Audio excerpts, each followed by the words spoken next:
श्री स्वामी समर्थ. आज आपण बघणार आहोत वास्तुशांती का करावी. प्रत्येक मानवाच्या 3 मूलभूत गरजा आहेत: अन्न, वस्त्र व निवारा. या गरजा भागवण्यासाठी माणूस दिवस रात्र कष्ट करत असतो. त्यातही निवारा म्हणजे वास्तू उभी करण्यासाठी लाखो रुपयांपासून ते करोडो रुपये खर्च होतात. एवढा खर्च केलेली वास्तू चिरंजीव राहावी असं प्रत्येकाला वाटण्यास साहजिक आहे. मग ही वास्तू चिरंजीव होण्यासाठी काय करावं? तर याचं उत्तर आहे वास्तुशांती. या शांतीचा उगम रामायण काळापासून आहे. जेव्हा श्रीराम वनवासाला गेले तेव्हा त्यांनी राहण्यासाठी कुटी उभारली. तेव्हा त्यांनी लक्ष्मणाला सांगितलं की या कुटीची वास्तू शांत कर.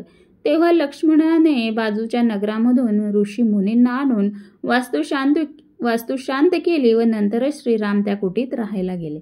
ज्याला आपण वास्तुपुरुष म्हणून पूजा करतो तो नेमका कोण व कसा निर्माण हे आधी समजून घेऊ.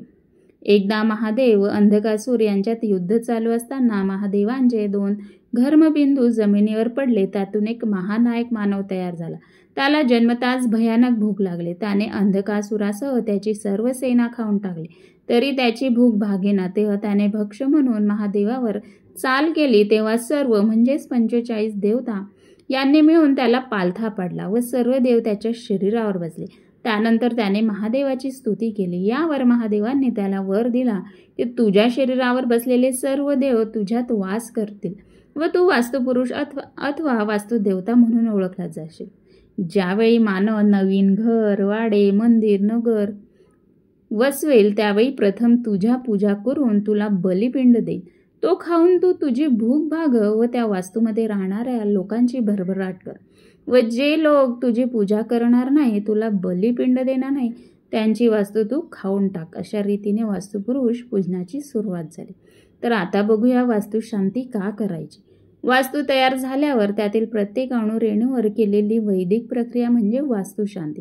जेव्हा वास्तू निर्माण क्रिया चालू होते त्यावेळी भूमी खोदली जाते, तुडवली जाते, कापली जाते. त्यावेळी जे दोष निर्माण होतात तसेच हे कार्य करताना अनेक कृमी, कीटक, प्राणी, वनस्पती यांची हत्या होते. या सर्वांचा दोष मला येऊ नये, आला असेल तर निघून जावा, शत्रुबुद्धीचा नाश व्हावा, या वास्तूत राहणाऱ्या माझ्या परिजनांना धन, धान्य, पुत्र, पौत्र, दीर्घायुष्य यांचा उत्तम लाभ व्हावा म्हणून वास्तुशांती केली जाते.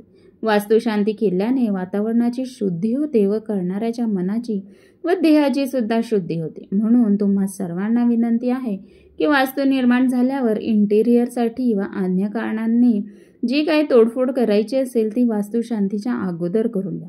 वास्तुशांती झाल्यावर असे काही प्रकार केल्यास वास्तुभंग योग तयार होतो व लाखो रुपये मोजलेल्या वास्तूत तुम्हाला सुख लाभत नाही. यावर म्हणजे परत वास्तुशांती करावी लागते. तर ही होती संपूर्ण माहिती की वास्तुशांती का करावी. तर आता हे तुम्हाला कळलंच असेल. तुम्हाला ही माहिती कशी वाटली कमेंटद्वारे नक्की कळवा. श्री स्वामी समर्थ.